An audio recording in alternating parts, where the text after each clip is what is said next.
Hey there, let's talk about your brain for a few minutes. I've been studying up on this and reading a lot, actually, and it's always been a subject that's fascinated me over the years. But just lately, I've gathered some really cool insights, and maybe this is something you know, I don't know, but our brains are phenomenal. It's like the more I read and the more I study about how our minds and our brains work, the more I'm fascinated by it, and the more I realize there's so much more to learn. And it's kind of like, we've always had them. They've always been there. We've, we always know about our brains. We learn about them in school, I guess, in your biology class to some degree, or if you took a psychology class in college or something. But I don't know, maybe it's just an awakening on my part, but there's so much that is so relevant that it ought to be, it ought to be taught in schools so much more than it is. How to work our minds to our favor, because our brains are wired a certain way, and unless we control the beast, unless we learn how to rewire it, we struggle with things our whole lives. The reason that we're wired poorly is because of a lot of factors: our upbringing, our environment, society, what we allow to happen, and then ignorance. I think lack of knowledge, of understanding, because the wiring will happen automatically. We are going to learn certain habits and certain traits and certain behaviors and certain beliefs and certain identities about ourselves regardless. It's going to happen. It's just, what are they, right? It's just like time. Your time is going to fill up with something. You can't do nothing. Even just sitting there on the couch is doing something. You're going to do something with your time. It's a matter of what is it that you're going to do. What you do is going to be different than what someone else does. And what a successful person does is much different than what an unsuccessful person does with those same 60 minutes or the same block of time. So in our brains, our minds are going to fill with certain thoughts and beliefs and identities, and those are going to be formed whether we do it intentionally ourselves or whether our environment, our family, our upbringing, or our society, our neighborhoods, do it for us. Either way, it's going to happen.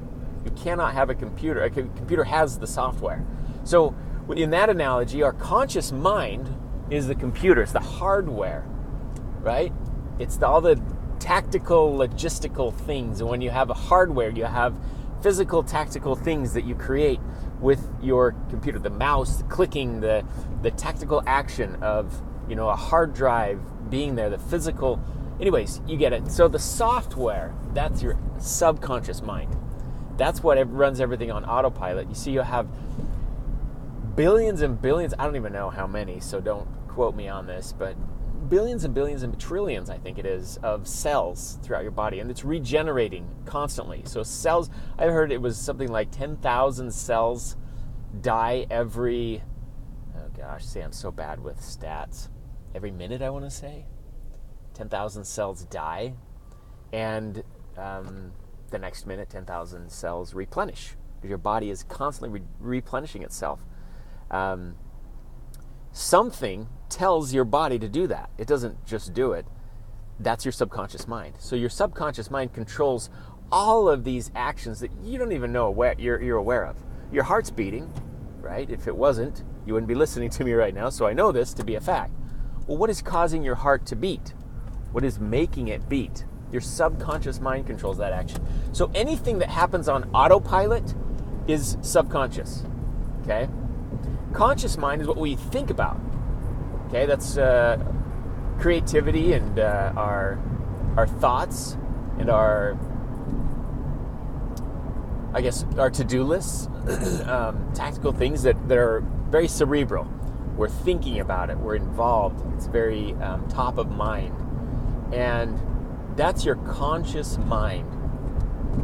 The goal is to create a habit that shifts from your conscious mind to your subconscious mind. So in other words, doing something that becomes so ingrained in you that it becomes autopilot. It becomes second nature. It becomes something you just do without thinking, right? We all have those things where we all have habits. Maybe it's a routine in the morning, or maybe it's brushing your teeth, or maybe it's, a certain way of doing things or way of cooking, or it's a mannerism that is part of your personality that people have told you certain way about yourself. little things become a part of us. We don't even realize it. We don't even know it's happening. You know, I know somebody who says a lot. When he leaves a message, I actually get, sorry, this is kind of shallow of me, but I actually count the number of ums that he leaves.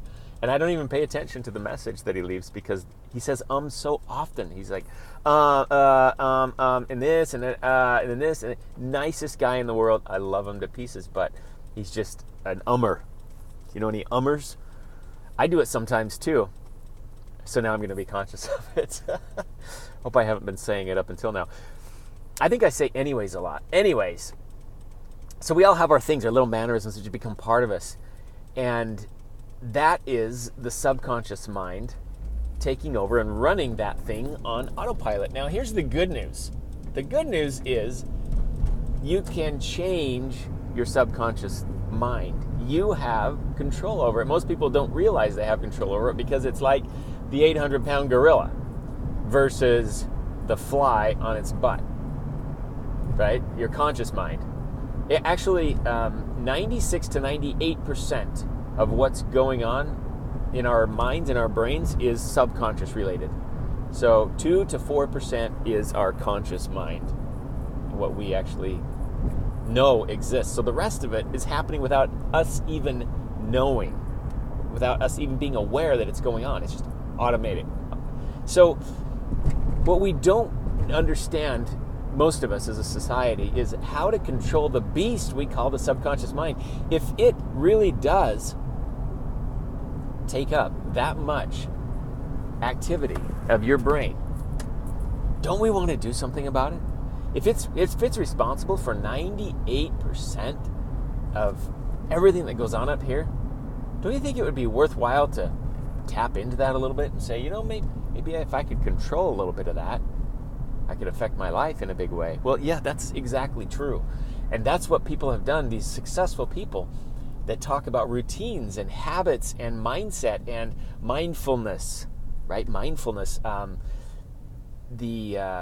what is it called? Meditation and relaxation and unwinding and all these methods that we're seeing more and more today because people get so busy and people get so inundated with to-do lists and email and social media and constant feeds and being, I hope he's okay, and being constantly interrupted with notifications, right? How many apps do you have that give you notifications and it pings and there's a notification for this, a notification for that. Somebody messaged you on Facebook, an update on Twitter, one of your friends posted on Instagram, on and on and on and on. And a lot of it's just meaningless stuff, but it's activity and it fills up our brains constantly going.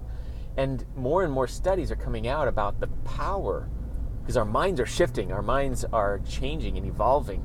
And as a society, if you look at the big picture, even the last 10 or so years since the internet and social media and all this new technology and other types of things, futuristic type of things have come out that have changed how we think.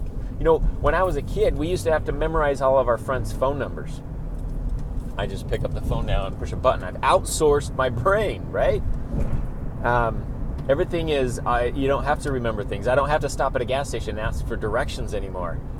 I remember doing that. And now it's just Waze or Google Maps or TomTom or all these different things that automate. And all we're doing is taking things that we used to do in our brains and we're outsourcing them. So we're changing the physiology of our brain because our brains now are no longer used for the same purposes that they were many years ago. Well, over the course of 10 or so years, it's not going to matter much. Over the course of hundreds of years, it'll matter because we evolve. And so that will impact how our brains actually function. And so there's a huge call for people to go back to mindfulness and meditation and allowing your brain that break so you're not constantly inundated with stuff. You're not suffocating mentally. You're able to focus, you're able to relax, you're able to stay on a single topic for a longer period of time because, you know, focus is a huge issue and all these other things that are creeping up becoming issues because of technology, society, lack of training, lack of taking care of ourselves where it matters most. So I want to challenge you to get more familiar with how your brain works, how you can rewire it. One of the big things that I'll give you is meditation. Try it. I'll tell you what. I try and meditate, and I have a hard time staying concentrated on something for 20 seconds, 30 seconds. My mind starts wandering. I've always been a mental wanderer like that, where if it's not really interesting to me, like if it's not a subject that I'm really engrossed in, then my mind will, okay, so what am I doing tomorrow? Or what about this problem? Or here's an idea. Or, hey, look at that guy's hair. That's kind of funny. Or just, anything that I notice around me, my mind will tend to wander. And it's actually a skill you have to develop, like anything else, like a muscle, to be able to focus. So meditation and mindfulness and just focusing, even if it's on nothing, just your breath. Meditation experts will teach you just focus on breathing and block out anything else. If something pops into your brain, you just gently nudge it back out and reset and refocus. And you'll learn over time to be able to do that. And what that does is it allows you now the ability to start programming your mind in a new way. So you've been programmed to think a certain way, as I talked about earlier. And unless you reprogram your mind, that's how you're going to think, that certain way. And so you have to consciously reprogram your mind, and the way that you do that is through visualization techniques, mindfulness or meditation. And the visualization that you use is the life that you want, the type of person that you are, the beliefs, the new beliefs that you want to have in yourself. All those things, right? If you have self-limiting beliefs, they're going on in the back of your mind all the time. In fact, they're going on so much and so often, you don't even notice they're there because it's just part of you. It's just how you think. And you may not even realize that something's negative just because you've thought that way for so long, you don't know any different. And so when someone comes out, or if you were to say it out loud and someone's like, what? You think that? All of a sudden you're like, oh, wow, I didn't realize that was so negative. But it really is. So you can reprogram by changing those thoughts consciously and focusing on them and changing your beliefs. Like, I believe a certain way now about myself by telling you these affirmations and these, you've heard all these different things. Even Saturday Night Live, Stuart Smalley, I kind of hesitate to go there because that was a goofball attempt at, they kind of made fun of it, but it's a very real thing. And if you're not doing it, you need to be. It's a fabulous way to reprogram and retrain, rewire how you think about yourself, because from your beliefs stem your actions and your habits, your thoughts first. Really, your beliefs kind of produce thoughts, and your thoughts produce actions and habits, and your habits ultimately produce a lifestyle. So if you don't have the lifestyle that you want, if you're not where you want it in your life, you can kind of just go back down that ladder all the way to the core beliefs, right at the bottom, right at the base, the heart of it all. Your beliefs. What do you believe about yourself? And you change that through these techniques that I've been talking about, because you have to rewire what's going on up here. If you don't do this, if you don't fix that, and you stay stuck on the habits on the outside, you're not fixing the problem down deep inside. Let me give you an analogy before I close. You have a home and you notice a leak in the wall. So the wall starts getting wet, moldy and soggy, starts leaking through, and you're like, my pipe sprung a leak. I got to fix this, right? So you cut out the drywall, buy a new piece of drywall, patch it in, boom, all fixed. Well, what's going to happen? It's going to get wet again. Why? The pipe's still leaking. Okay, cut another hole, pull it out, put a new piece of drywall in, paint over it, looks good. All good to go. Next day you wake up, still wet, still leaking. You can do this over and over and over, and it's called the definition of insanity, because you're doing the same thing expecting different results. And this may sound like what you're going through in your life. You have habits and things you're trying to change over and over, and day in and day out, you try and you fail, you try and you fail, and you keep going back to your default. Remember I talked about software. Your pre-programmed default, what is that? All the settings that are already there in place. You keep going back to them. Why? Because you're just patching drywall. You're not focusing on the leak, the plumbing.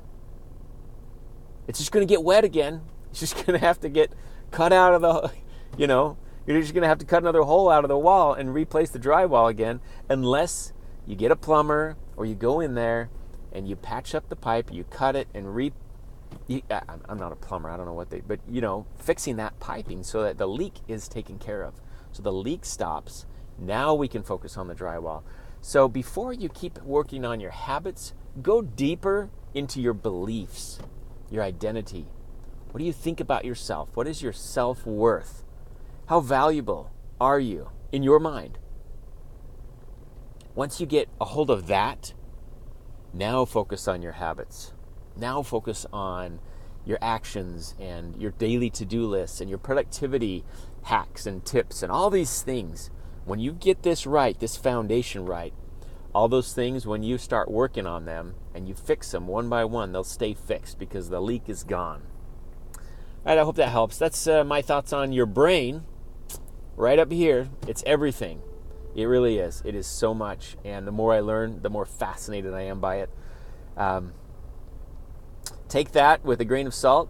Go do your own research. Make your comments below. Like, share, comment, post. Do what you got to do. I appreciate you listening, and I appreciate your comments and any support, any kind of sharing and so forth. Thanks for spreading the message, and I look forward to talking to you next time.